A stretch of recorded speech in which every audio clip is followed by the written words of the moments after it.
Buenos días, mi nombre es Martín de Iquiza y hoy les voy a explicar cómo funcionan las matemáticas detrás de los aerogeneradores. Comencemos. Para empezar, vamos a ver la ley de Betz y la vamos a demostrar utilizando las matemáticas. La ley de Betz establece que solo puede convertirse menos del 59% de la energía cinética en energía mecánica usando un aerogenerador. La vamos a demostrar a continuación. Primero que nada, tendremos que calcular la masa del aire que pasa por medio de un rotor. Esta masa es igual a la densidad por el área del rotor por la velocidad antes de entrar al rotor más la velocidad después del rotor entre 2. Entonces, vamos a encontrar la fórmula para potencia del aire por segundo. La potencia del aire por segundo, según la conservación de energía, es 1/2 de la masa por la velocidad 1 al cuadrado menos la velocidad 2 al cuadrado.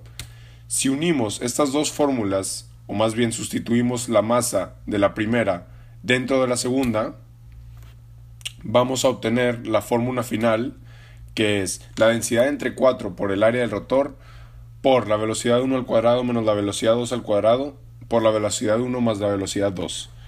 Sin embargo, esta fórmula es ya utilizando las limitaciones de la ley de Betz. Una fórmula sin intervención de una turbina sería la densidad entre 2 por el área del rotor por la velocidad 1 al cubo.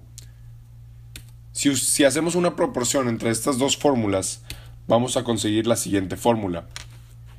Y al conseguir esta fórmula, si hacemos una gráfica de la proporción en función de las dos velocidades, la velocidad 2 sobre la velocidad 1, nos podemos crear la siguiente gráfica. Esta gráfica demuestra la ley de Betz, ya que como se puede ver, si nos vamos en el eje de la X, si nos vamos a 1/3, vamos a llegar al punto máximo de la gráfica en el eje Y, que es 0.59 o 16 sobre 27. A continuación, vamos a poder calcular la potencia de un aerogenerador utilizando la fórmula resumida que generamos a partir de la ley de Betz. La fórmula resumida es 1/2 del área del rotor por la densidad, por la velocidad 1 al cubo, por el coeficiente de potencia. Se estarán preguntando qué es el coeficiente de potencia, y el coeficiente de potencia es básicamente cómo ajustamos la potencia que genera el aire a las limitaciones que tiene la ley de Betz. Entonces, si se estuviera haciendo máximo rendimiento, el coeficiente de potencia sería 0.59, pero en realidad este coeficiente de potencia es mucho más bajo, ya que alcanzar el 0.59 es prácticamente irreal. Veamos un ejemplo. Una empresa de energías renovables nos está pidiendo que calculemos la potencia extraída del aire por una de sus turbinas más nuevas. La turbina cuenta con una longitud de pala de rotor de 52 metros y un coeficiente de potencia de 0.4. El aire está soplando a una velocidad de 12 metros por segundo y tiene una densidad de 1.23 kilogramos por metro al cubo. Estos son los datos que obtuvimos leyendo el problema. Y ahora, el primer paso para calcular la potencia de un aerogenerador es calcular el área de rotor.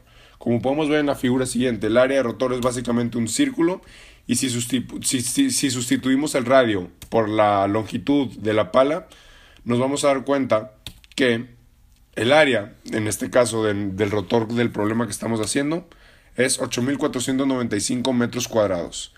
Ahora, ya con esto tenemos todos los datos necesarios para poder calcular la potencia total, como lo podemos ver en la siguiente fórmula, y el resultado final que obtenemos es que esta turbina produce 3.6 megawatts de potencia gracias al aire que fluye por dentro de su rotor.